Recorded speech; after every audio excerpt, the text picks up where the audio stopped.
Hola Iglesia Gracia, qué bueno tenerlos de nuevo por medio de esta plataforma. Cada uno de ustedes sea bienvenido. Yo quiero invitarte en este momento a que prepares tu corazón, que prepares tu espíritu, porque tengo la certeza de que Dios va a hablar hoy a tu corazón.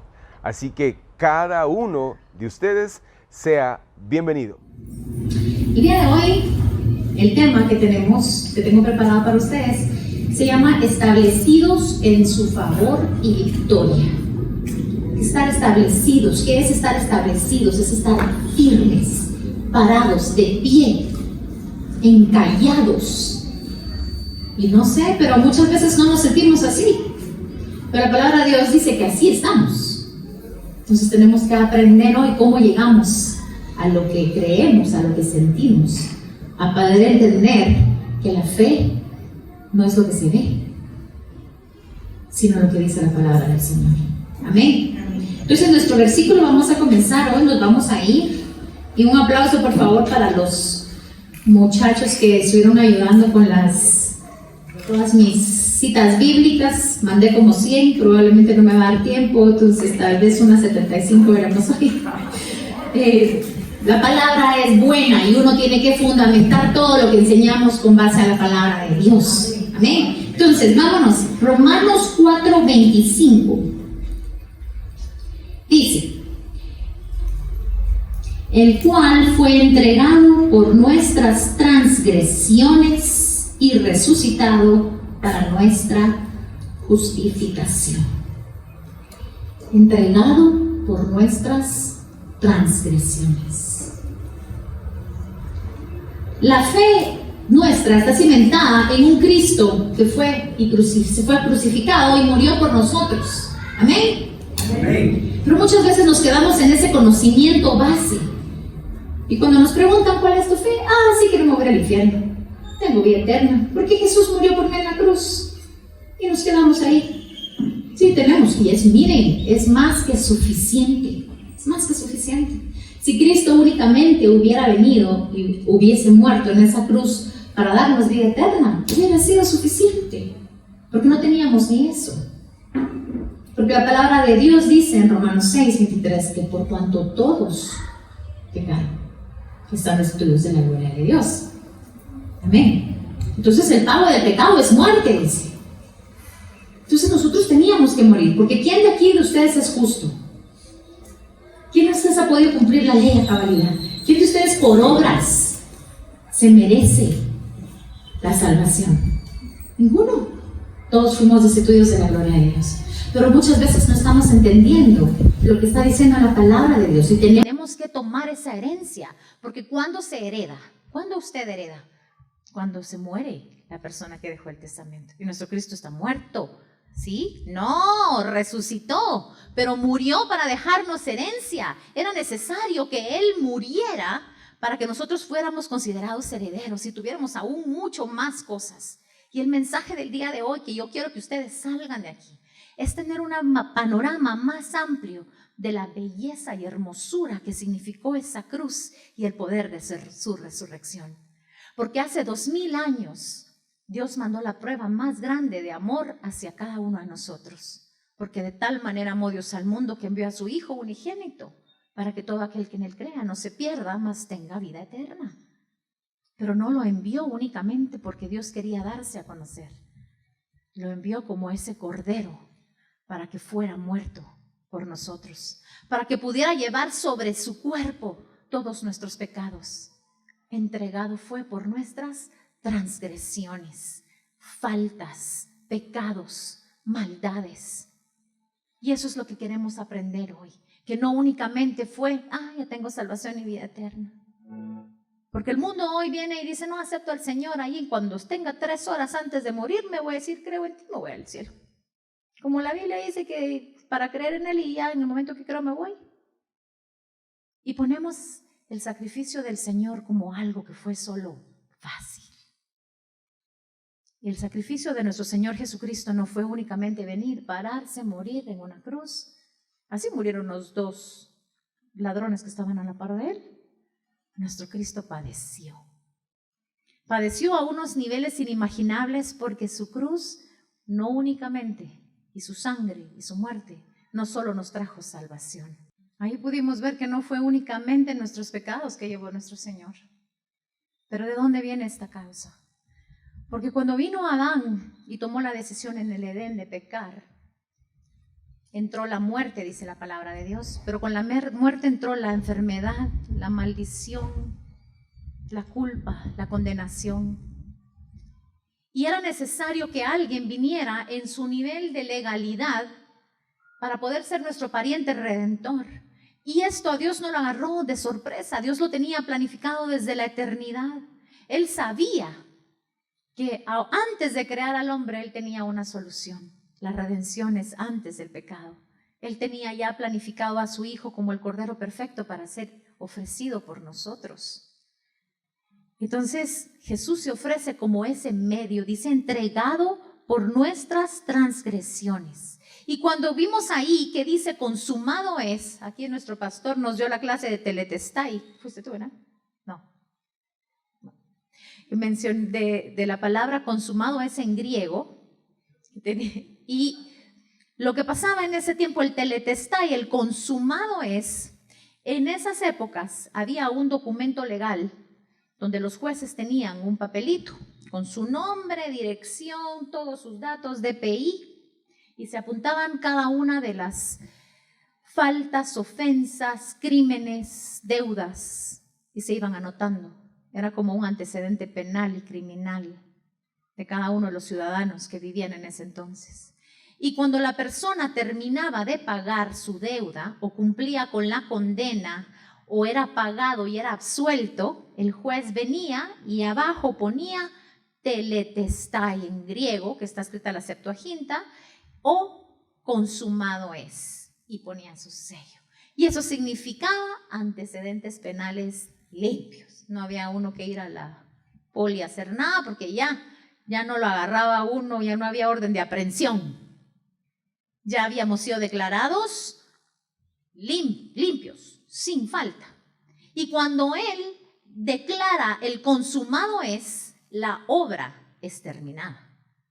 Paga todo, paga la deuda, lleva por encima de Él todos nuestros pecados. Aquel que no conoció pecado, dice la palabra de Dios, aquel que no tenía pecado en Él, ni en pensamiento, ni en el corazón, ni en el alma, ni en nada, se hizo pecado Él mismo por amor a nosotros. Pero era necesario morir. Era necesario morir porque la paga del pecado es muerte. Amén. Entonces, ¿qué sigue diciendo nuestro versículo de Romanos? La segunda parte dice, y resucitado para nuestra justificación. Si Cristo no resucita, vana es nuestra fe, dice la palabra de Dios. ¿Por qué? Porque así como murió Jesús, pudo haber muerto cualquiera. Pero es en la resurrección que nuestra fe está cimentada, porque es la resurrección la prueba de que nosotros fuimos justificados. Y estudiamos mucho de la cruz, y sí, se llevó mis pecados, pero y me dio vida eterna, y ay, qué bonito, gracias. Pero nos estamos quedando limitados en el gran poder y en la gran enseñanza que hay, aprendizaje del amor inmenso que hay del Señor. Y no vamos a terminar en este mundo de aprender. Cuando estemos ahí con Él, vamos a seguir aprendiendo cada día más. Pero resucitó para nuestra justificación. O sea, murió para nuestra salvación, amén. Murió para llevar nuestros pecados. ¿Pero para qué resucitó?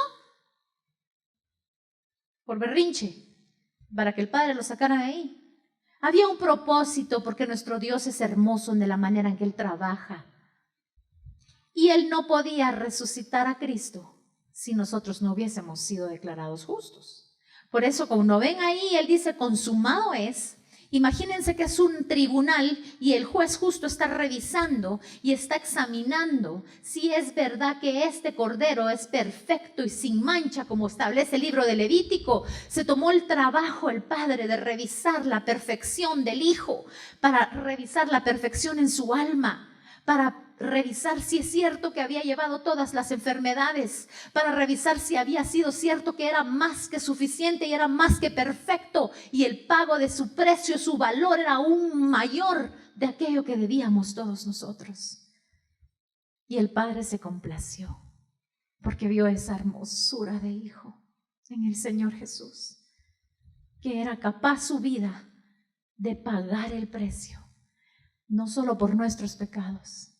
Dice Isaías que por sus llagas fuimos sanados. Llevó toda enfermedad, nos quitó la culpa, la condenación, la maldición que venía, todo esto desde Adán. Pero si no lo resucita, se murió. Ahora entendemos por qué todos los discípulos estaban con aquel trauma que yo me imagino, todo lo que predicamos, se murió. Porque si no hubiese resucitado, y se murió. Se murió. Pero nuestro Padre Celestial lo levantó con fuerza y poder. Y lo vamos a ver de una manera hermosa más adelante, en el nombre de Jesús, que me tiempo. Pero ahorita necesitamos entender que esa resurrección es ese documento legal. Porque cuando usted tiene una deuda en el banco y usted paga al banco, usted ya pagó, ya no debe nada. Pero dígame si no se va al banco que le den el finiquito. No vaya haciendo que le cobren de más otra vez. ¿Y cómo lo prueba usted? Cuando usted está acusado de algún crimen o de algún delito y usted le hacen su expediente y usted sale absuelto, usted va a pedir que le extiendan el memorial donde conste que el juez le absolvió, para usted llevar eso e ir a limpiar sus antecedentes. Y el Señor vino, y cuando Él fue resucitado de los muertos, llegó con sus discípulos enseñando las pruebas, los recibos. Aquí está el recibo de que soy más que suficiente, de que soy Cordero perfecto, que lleno todas y cada una de las características de todos los sacrificios que están en Levítico y aún más. Aquí está la prueba, y esto es suficiente para que tengas paz.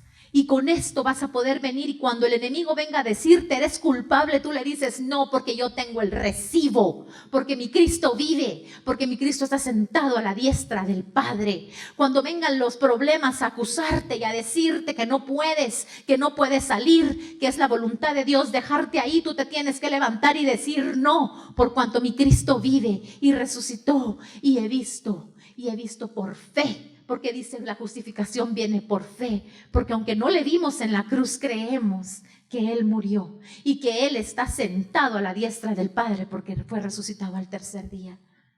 Pero es momento que te levantes y que pelees, porque nos quedamos sentados con la desesperanza, con la frustración, con la situación y las circunstancias de la vida que nos está diciendo, ahí te amolaste. Eso es tu plan, no vas a poder salir de ahí. Y recibimos. Y muchas veces hasta con una santa humildad. Señor, de plano quiera que yo pase todo esto. Porque no estamos actuando con el poder de victoria de nuestro Cristo resucitado. Porque ¿para qué resucitó Cristo entonces? Para que nuestra situación fuese la misma en la que estás metida hoy. ¿Para qué resucitó? Si es solo una historia fantasiosa y voló. ¿Para qué resucitó nuestro Cristo? Y ahí, en el versículo 5, capítulo 5, versículo 1, nos sigue diciendo, justificados pues por la fe, tenemos paz para con Dios, por medio de nuestro Señor Jesucristo. Entonces esa justificación que vino a través de la resurrección, ¿sí? La resurrección fue la que nos declaró justos, porque la cruz nos dio salvación, pero el juez, cuando calificó y aprobó a Jesús, fue porque dijo, sí, son justos, porque hubo alguien que pagó el lugar. Entonces levanta a Cristo. ¿Me están entendiendo? No somos declarados inocentes hasta que aquel no paga el precio. Yo no le puedo decir al juez, dice mi tía que me lo va a pagar. El juez dice, no, usted, pues aquí se me espera hasta que su tía le pague. Tengo que irme 3 meses a la cárcel, ahí mando a mi mamá. Pues mándela pues. Tiene que haber un documento legal y nuestro Dios dice que su trono está formado, está guardado, está cubierto en justicia y en legalidad. Entonces ya entendimos que la resurrección trajo justificación y que es ser justa. Justa es inocente. Justa es que no tengo nada que le deba a nadie. Y somos justificados por fe, no porque no pequemos, no porque no robemos, no porque no mintamos, sino que fue a través de la sangre del Cordero que nosotros recibimos la justificación para nosotros. Es la justificación de Cristo que brilla en nosotros, que nos hace justos ante el Padre. Entonces, en cuanto al Padre concierne, Él te ve a ti, a cada uno de ustedes, justo. Pero le acabo de meter un cuentazo a mi hermana, pero justa. No el pencazo, pero soy justa. Porque en cuanto al Padre, ¿qué ve Él? El sacrificio del Hijo que me cubre. Porque es por fe en el Hijo. Porque es una figura de lo que se hacía en el Antiguo Testamento en el arca del pacto, donde estaba metido en el arca, lo que representaba la rebelión del hombre, el pecado, entre otras cosas. Estaba cubierto con los 2 querubines que protegían, cubierta de oro de la divinidad, que también los querubines son los protectores y son los que hacen el juicio. Y cuando ellos están viendo para emitir el juicio, ¿qué dice la palabra? Que se rociaba la sangre del Cordero. Entonces ellos ya no veían el pecado del hombre, sino que lo que veían los querubines era la sangre del Cordero, que representaba la sangre del Cordero perfecto, que es nuestro Cristo Señor. Entonces dice, el primer fruto que tenemos de la justificación es paz para con Dios. Lo primero que trajo esa justificación fue paz para con Dios. Porque cuando Adán decide pecar en el Edén, lo primero que pasa es que hay una separación entre Dios y el hombre. Y muchas de nosotros aún vivimos pensando que Dios está enojado. Los que venimos de una iglesia tradicional, a veces nos imaginamos a un Dios con un gran palo viendo a qué hora usted metió la pata para darle el varazo. Y andamos viendo y andamos con un estrés, preocupados, pequé. Perdóname, señora. Confieso, señora. Y en cada segundo. Ya le hice la cara a mi hermana y perdóname, quítame la cara. Porque decía, si no nos agarran confesados y nos lleva el Señor al infierno directito. Y tenemos una mentalidad de un Dios Padre, que anda viendo cómo ir atrás de nosotros. Pero Cristo trajo la reconciliación, trajo paz con Dios, porque nos hizo coherederos juntamente con Cristo. Porque vino Él y no significa que tú no cometas pecados, no significa que tú no caigas, porque no es que no significa, es obvio, todos pecamos todos los días, sino que se trata de Cristo. Y se trata de lo que la resurrección y la muerte y la vida de Cristo trajo, y fue hacernos paz con Dios. Entonces hoy tú tienes que entender que tienes a un Dios bueno que está viendo cómo bendecirte, que está pendiente de ti, que no anda buscando tu mal, que tiene paz contigo, que puedes llegar confiadamente al trono de la gracia, sentarte con Él y decirle: Padre, tengo ganas de macanasear a los gemelos. Y el Señor me puede decir: yo sé. Y yo a veces digo, yo me quisiera decir, a mí me dan ganas de macanasearte también, pero te voy a mostrar que no. Y recibo de su gracia y de su favor conmigo. Y ahí en esos momentos de debilidad puedo ir, pero voy confiada. Porque la imagen del Padre Celestial muchas veces es difícil para nosotros, cuando la imagen de un Padre terrenal no fue de esa manera. Cuando todo era, nos lo daban, sí hacíamos bien, sí cada cosa era premio por nuestro actuar y por nuestras obras. Pues sí, educamos a los niños, querés helado, hacer las tareas, querés ver televisión, termina de hacer. Y cuando conocemos a un Dios que dice que es por gracia y por favor no merecido, estamos olvidando que sí hubo precio y sí hubo paga y fue cara y fue alta y fue la muerte de nuestro Señor Jesucristo, su sangre derramada. O sea que no fue barato, a nosotros nos tocó gratuitamente, dice la palabra de Dios en Romanos, pero a Él le costó su vida entera. Entonces, ¿qué es lo primero? Paz con Dios. La segunda cosa que tenemos de la justificación, ahí mismo en Romanos 5:2, Dice, por quien también tenemos entrada. Esa palabra en la King James dice acceso. En la traducción correcta es acceso, y me gusta más acceso porque por la fe a esta gracia en la cual estamos firmes de pie y nos gloriamos en la esperanza de la gloria de Dios. O sea que dice, ya tengo paz con Dios. Bueno, después de todo lo que hizo en la cruz, ¿verdad? Ya lo establecimos.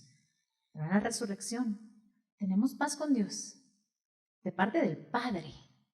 Ahora, el Hijo, ¿qué nos está dejando el Hijo? Su gracia y su favor.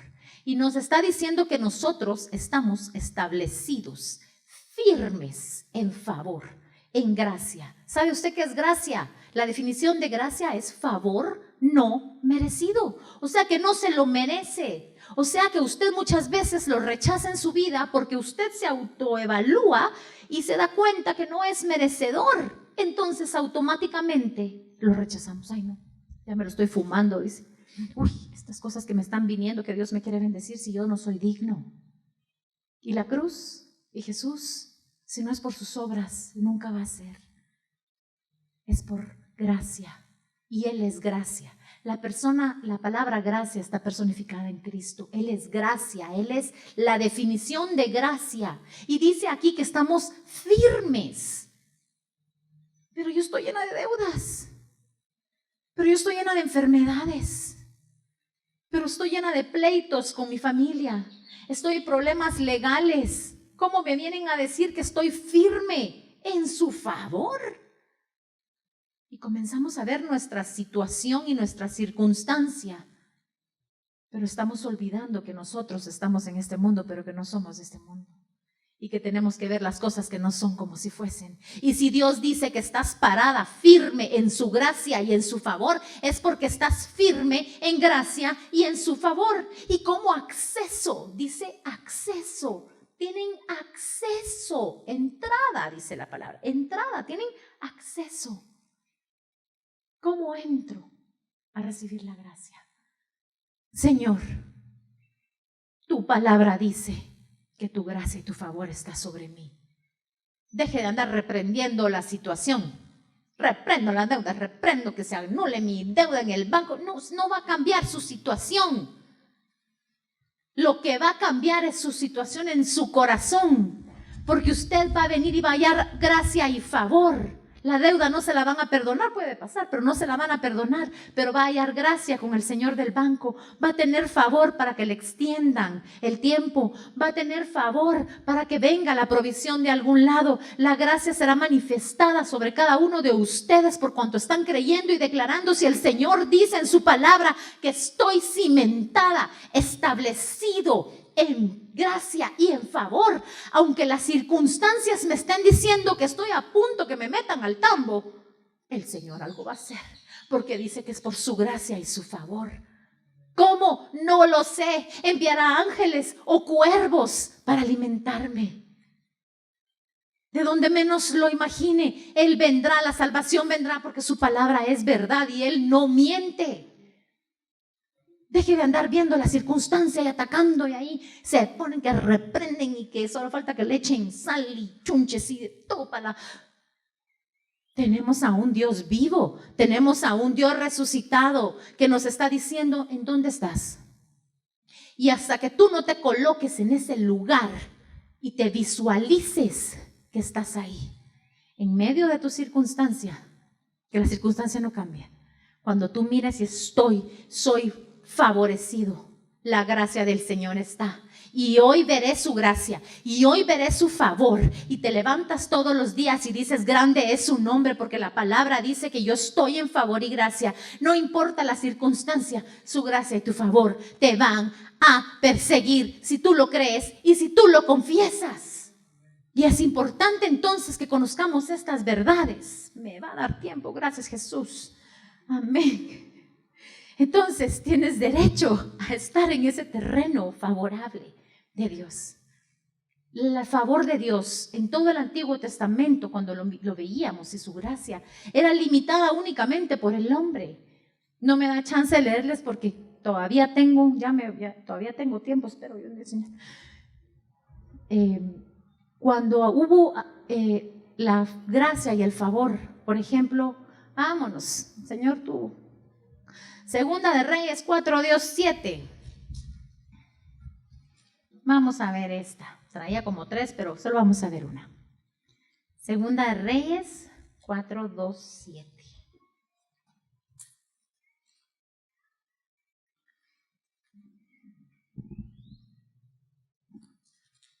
Aquí es una historia donde se aparece Eliseo a una viuda que únicamente no tenía absolutamente nada. Aquí está, Segunda de Reyes 4:2. Y Eliseo le dijo, ¿qué te haré yo? Declárame qué tienes en casa. Y ella dijo, 4:3, tu sierva ninguna cosa tiene en casa sino una vasija de aceite. Sigamos. Él le dijo, ve y pide para ti vasijas prestadas de todos tus vecinos, vasijas vacías, no pocas. Entra luego y enciérrate tú y tus hijos y echan todas las vasijas y cuando una esté llena, ponla aparte. Y se fue la mujer y cerró la puerta encerrándose ella y sus hijos. Y ellos le traían las vasijas y ella echaba el aceite. Y cuando las vasijas estuvieron llenas, dijo a un hijo suyo, tráeme aún otras vasijas. Y él le dijo, no hay más vasijas. Entonces cesó el aceite. ¿Quién limitó a la viuda? Dios. Si ella se hubiera ido a agarrarle a todos los vecinos, a todo el país, a todo el mundo, hubiera llenado todas las vasijas. Y aquí es un principio que nosotros tenemos que establecer de parte de Dios en cuanto al favor. Dios no te limita. Tú limitas al Señor muchas veces. Con tu duda, con la percepción de ti misma. Ay, no, solo voy a pedir un poquito. El Señor es un dador. El Señor quiere que tú tomes de Él. En las parábolas en el Nuevo Testamento, cuando Él está hablando, diciendo de que es el Padre que pone aquel gran banquete y que quería que todos llegaran a tomar de Él. Es una figura del Padre, están las tres que personifican al Hijo, al Padre y al Espíritu Santo en esas tres juntas. Él es alguien que quiere que tú llegues y tomes de Él. Ay, no soy merecedora. Y ahí te quedaste con tu aceitito para un día, cuando hubieras podido tener todo el año. Tienes que aprender a llegar confiadamente, hasta abusivamente, por decirlo así. Maceta, para que me entiendan los jovenazos. Así, Señor, tu palabra dice y dame.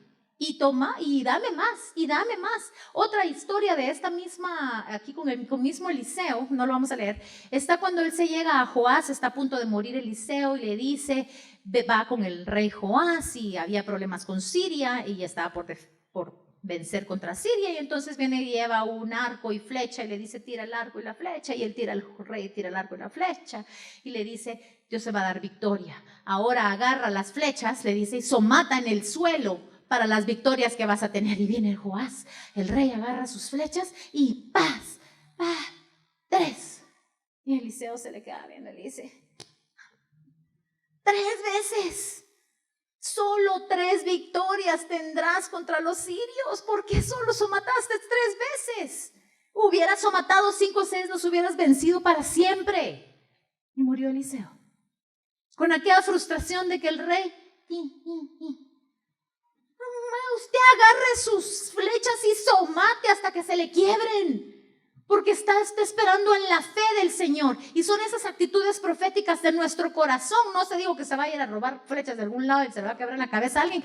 Lo que estoy diciendo es de que allí en su corazón, en su alma, en su cuarto, en su privacidad, en donde quiera que usted esté, usted agarra imaginariamente esas flechas y le habla a esa circunstancia. ¿Qué guerra tiene que pelear? ¿Qué enemigo debe caer? Es la ira, es el enojo, el pleito, la deuda, la escasez. Cualquiera que sea el nombre del problema que usted tiene y el nombre de su enemigo, usted somata las flechas porque el Señor le dio la victoria. Y esto era la sombra. Imagínense cuánto más ahora con Jesucristo como nuestro Rey, Señor, que vive y reina por los siglos de los siglos. Pero es hora que usted se levante y lo declare en su vida, porque estamos siendo cristianos que solo vivimos sentados en la iglesia y nos creemos y no estamos produciendo fruto, porque no estamos usando, ni tomando, ni aprovechando las riquezas de aquel que entregó su vida por nosotros. Lo estamos desperdiciando. Entonces el Padre dice: santo Dios, si tan solo conocieran las riquezas del Hijo, lo que produjo la arrancada de barbas, lo que produjo la desfiguración de su rostro, lo que produjo que su espalda fuese solo una llaga, lo que produjo que cualquier enfermedad que tengas tú la puedas poner en las espaldas de Cristo porque ya fue pagada. Si tan solo supieras, dice el Padre. Y ahí está, para ti, por amor a ti, lo entregué a ti. Y la tercera cosa, porque ya vimos el Padre, reconciliación con el Padre, el Hijo, su gracia. ¿Y cuál es la tercera? Ahí mismo en Romanos.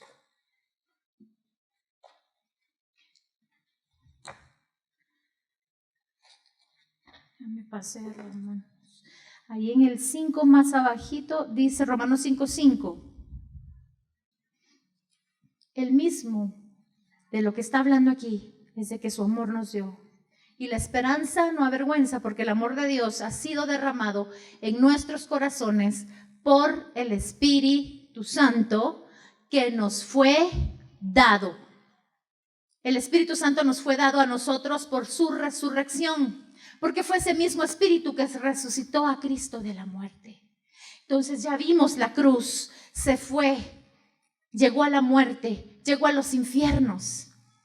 Y yo nunca había visto, para mí, miren pues, yo me imaginé, se murió, turururum, bajó y les fue a decir: hola amigos, yo soy Jesús, acabo de morir por ellos y los convertía y todos, vámonos pues, nos vamos con Dios. Y se iba porque había predicado en los infiernos, porque hasta la palabra es incorrecta, él no fue a predicar, él fue a proclamar, la traducción. Él fue a proclamar, pero decimos, él fue a predicar y predicó otra vez, entonces vino y se murió, entonces fue ahí, tururú, se sacó toda la mara y se la llevó, monos, a hacer fiesta con el Padre porque resucité. Y el padecimiento de Cristo en los infiernos fue horrendo. Y creo que muchos de nosotros no sabíamos esto, porque su espíritu se fue con el Padre. Por eso dice: Padre, en tus manos encomiendo mi espíritu. El espíritu se va con Dios, quien lo dio. Su cuerpo permanece en la tumba y su alma desciende al infierno. El alma de hombre, su divinidad, su cuerpo donde había llevado. ¿Dónde llevó el castigo? ¿Lo llevó en el espíritu? No. ¿Lo llevó en el alma? No. En su cuerpo llevó todo el castigo. Su cuerpo estaba tendido en una tumba. Su alma. Y esto lo comprueba y lo dice el Salmos 16:10. David está hablando aquí, dice: no dejarás mi alma en el Seol. Y nunca se fue el David al infierno. Después sí, pero ahora me refiero a cuando estaba escribiendo, no. Se fue a la muerte, al seno de Abraham, pero me refiero, él no estaba hablando de una figura de Cristo. Lo vio proféticamente. No dejarás mi alma en el Seol, dice. Entonces, el alma de Cristo estaba en ese infierno. Y nos vamos a ir al Salmo 18, porque aquí nos habla de una manera hermosa y nos cuenta qué fue lo que padeció nuestro Cristo en ese infierno. Recuérdense que su alma, ahí no estaba como Dios glorificado, rey divino, no, estaba su alma que tenía que pagar y era necesario que se cumpliese por ley, que él tenía que morir. Y habían varias razones por las que él estaba también ahí. Dice en Apocalipsis, tenemos que en Apocalipsis 1, 17 y 18, que él llegó a tomar, yo soy de usar mucha Biblia, nos dice que tomó caí como muerto a sus pies, y la mujer que has visto esa no es. 1, es Apocalipsis 1, 17, 18.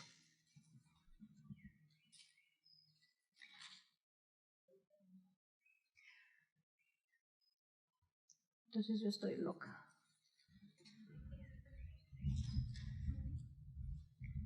Sí.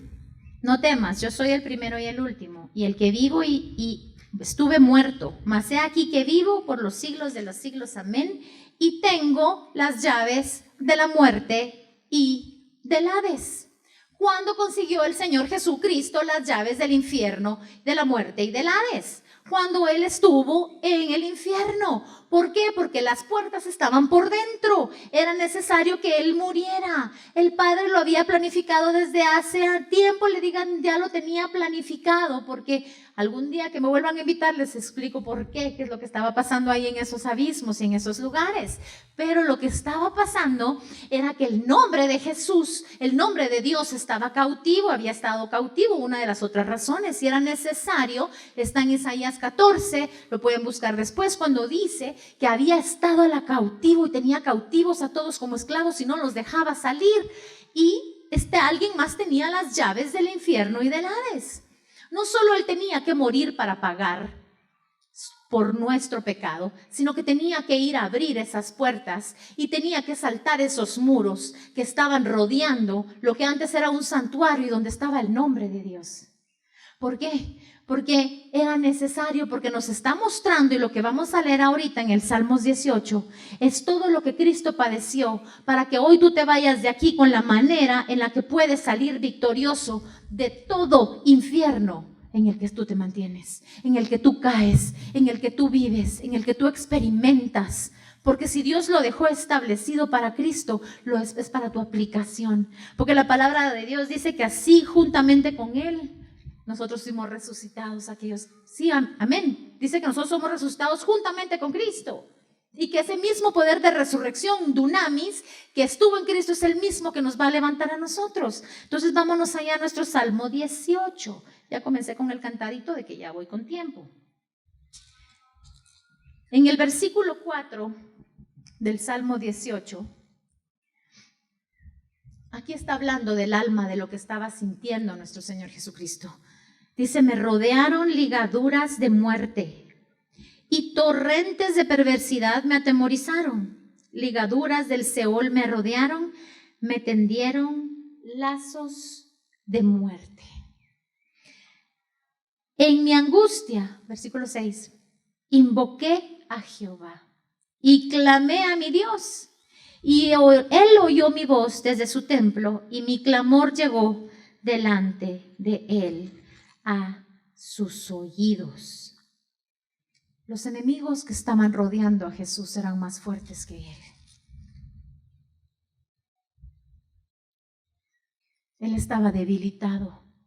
Dice que lo rodeaban ligadura de muerte. Los demonios y entidades espirituales blasfemaban y le gritaban. Y Él tenía que estar ahí 3 días. 3 días y 3 noches en medio de enemigos más fuertes que Él. Y Él no sabía qué hacer. Y hizo lo que nosotros tenemos que hacer, lo único que Él sabía hacer, invocar el nombre de su Padre, el nombre de su amado, de dónde vendría su socorro. No nos está mostrando a un Jesús fuerte y valiente, nos está mostrando el alma del hombre, de Cristo, que estaba ahí, en ese infierno, lleno de corrupción y rodeado de asquerosidades, de perversiones, de blasfemias y de toda podredumbre. El santo, aquel que no conoció mal, contaminándose con esa porquería. Y clamó porque él no tenía fuerzas. ¿Y por qué no tenía fuerzas? Porque la palabra de Dios dice que no tenía fuerzas, y lo vamos a ver. ¿Cómo estás tú? ¿Cuántas veces te has sentido así sin fuerzas, que ya no das, que ya no sabes de dónde encontrar tu socorro, que tu situación no cambia y no hay manera que cambie? Y por más que has tratado y has tratado, no logras salir. No puedes hacer que cambie el vecino, que cambie tu familia, que cambie tu situación. Y sientes que estás en un hoyo sin salida. Así estaba Jesús. Pero Él clamó. Y dice la palabra de Dios en el 7, ahí del 7 al 15 dice lo que hizo el Padre. Y dice que la tierra fue conmovida, tembló, se conmovieron los cimientos, se estremecieron porque se indignó el Padre, y humo subió de su nariz y de su boca fuego consumidor, carbones fueron por él encendidos. Inclinó los cielos. En la King James dice, tomó de lo alto. ¿Saben cómo es inclinar? Ese es el cielo. E inclinó, virtió, como sea que se diga, de lo alto. Y dice, entonces habían densas tinieblas debajo de sus pies, cabalgó sobre un querubín y voló sobre las alas del viento. Y a veces nos imaginamos, ahí vino Dios, entonces bajó y le dijo, aquí vengo con el Espíritu Santo y te vamos a sacar. Dios no opera así, Dios opera a través de Jesús y en Jesús y por Jesús. Y la manera en que operó el Padre con el poder de las alas del viento, y este viento es Ruach, que es el nombre para el Espíritu Santo. Él montó su poder, virtió de los cielos y echó e inclinó y fortaleció el alma de Cristo que estaba ahí en las profundidades, con el poder del Espíritu Santo, y lo llenó y lo fortaleció. Así es como te va a fortalecer a ti. Así es como te va a fortalecer a ti, con ese poder del Espíritu Santo. No va a cambiar tu situación. Lo que va a hacer es empoderarte como lo hizo con el Señor Jesucristo. Y entonces, dice en el 28, encenderás mi lámpara, Jehová mi Dios alumbrará mis tinieblas. Contigo desbaraté ejércitos. El tiempo correcto que está escrito en esta Biblia es pasado, desbaraté ejércitos. Y con mi Dios asaltaré muros. 32. Dios es el que me ciñe de poder. Esto lo está diciendo Jesucristo, quien hace perfecto mi camino. 35. Me diste asimismo el escudo de tu salvación. Tu diestra me sustentó y tu benignidad me ha engrandecido. Ahí engrandecido, en la traducción al hebreo, es incrementado. ¿Qué hizo el Padre entonces? Incrementó a Jesús. Esa alma que estaba ahí, que no tenía fuerzas, porque dice que perseguí a mis enemigos, los alcancé y no volví hasta acabarlos, los herí de modo que no se levantasen, cayeron debajo de mis pies, pues me ceñiste de fuerza para la pelea. Has humillado a mis enemigos debajo de mí, has hecho que mis enemigos me vuelvan las espaldas para que yo destruya a los que me aborrecen. Jesús fue lleno del Espíritu Santo y de toda la gloria de Dios que usó para sacarlo de donde estaba. Cuando dice que habían muros, eran unos muros, era una protección espiritual más grande que él, que resguardaban que él pudiera llegar a tomar el nombre. Y el secreto que tenemos que entender, que fue lo primero que hizo Cristo, fue clamar o invocar. Pero es fácil proclamar y levantar el nombre de Dios en las alturas, cuando estás bien, cuando estás fuerte, cuando estás provisto, cuando estás saciado, cuando tu billetera está llena. Pero cuando estás en escasez, en temor, en persecución, en calumnias, en enfermedades, en ese infierno, el nombre está cautivo. Y por eso fue necesario que Cristo abriera, rompiera los cerrojos y arrebatara las llaves y sacara ese nombre. Y eso fue lo que él hizo, sacó el nombre del Padre, invocó y lo sacó, y dice que dejó las puertas abiertas. Ahí mismo en Apocalipsis le habla a la iglesia madura y le dice: te he dado una puerta que nadie puede cerrar. Porque ahora tú tienes que salir de ese infierno, porque las puertas están abiertas, no pueden retenerte más. No puede retenerte esa situación en la que estás metido. No puede, porque Cristo ya abrió esas puertas. Están abiertas y lo que tú tienes que hacer es levantar el nombre. ¿Y qué nombre? El nombre con el cual Cristo heredó un nombre sobre todo nombre, es el nombre de Jesús. Porque con ese nombre, todo nombre, ponle el nombre enfermedad, deuda, escasez, persecución, todo nombre se somete al nombre del Señor Jesucristo. Y aquí nos está enseñando Dios cómo vas a hacer en tu infierno. Vas a sacar de adentro ese nombre que ha estado cautivo en las profundidades, para que puedas exaltar, y entonces Él va a venir, y cuando tú levantes el nombre y clames y digas: Jesús, Jesús, tu nombre es sobre todo nombre. Tú me vas a sacar, Jesús, tu nombre es sobre todo nombre. Cuando tú glorificas y levantas el nombre, los cielos y el Padre inclina y derrama de lo alto con ese poder del Espíritu Santo, y te va a llenar desde adentro. Y va a fortalecer tu alma y te va a dar todo lo que tú necesitas ese día, y vas a salir y vas a desbaratar ejércitos y vas a saltar muros y vas a perseguirlos y acabar con cada uno de ellos, y no va a quedar uno solo, porque el poder del Espíritu Santo está en ti y el poder de lo alto. Y eso es lo que Dios quiere que tú hagas, y con lo que tú salgas, levanta ese nombre, porque normalmente entramos en depresiones, en tristezas, y muchas veces decimos: es la voluntad de Dios que estoy pasando este desierto. El desierto quizás no va a cambiar, pero si es la voluntad de Dios que estés en ese desierto, vas a ir marchando. Vas a ir marchando y con fuerzas, porque la palabra de Dios dice que Él te va a empoderar. Y tu situación quizás no cambie, pero todo alrededor, cuando te cambia a ti, ya la circunstancia ya hasta pasó y ni te diste cuenta. Y hoy, este es el mensaje. Y ahí donde tú estás, yo quiero que tú cierres los ojos y que levantes el nombre de Dios ahí con tus palabras. Di: Señor Jesús, Jesús, no hay otro nombre como tu nombre, Jesús. Hoy estamos aquí, levantamos, Señor, tu nombre, porque hemos estado en infiernos, hemos estado en muerte y no hemos sabido, no sabemos qué hacer. Y hoy estamos aprendiendo que si clamamos a ti, Jesús, Jesús, escúchanos desde aquí, desde este infierno, desde este abismo en el que estamos, Señor.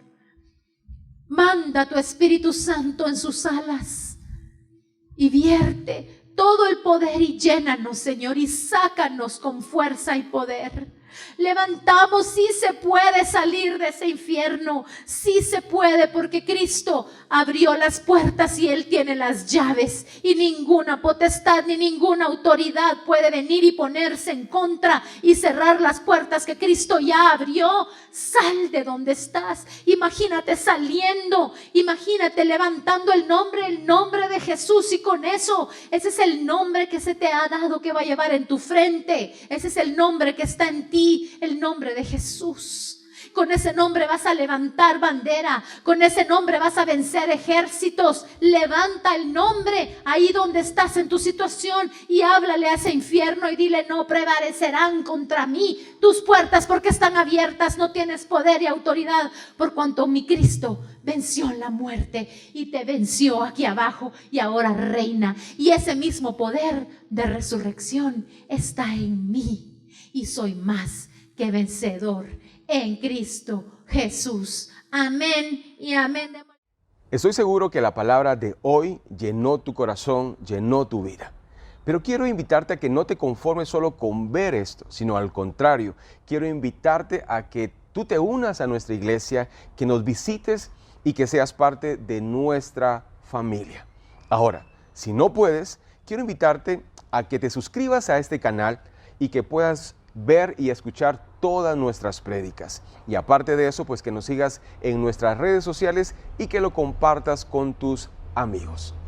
Si Dios ha hablado a tu corazón para que apoyes económicamente nuestro ministerio, acá abajo está saliendo la cuenta bancaria de la iglesia. Yo quiero exhortarte a que nos apoyes, porque de esa forma nos ayudas a que el Evangelio llegue a muchas personas. Bueno, quiero decirte que esta semana va a ser una semana de gran bendición. Así que Dios te bendiga y recuerda, vivamos para Cristo.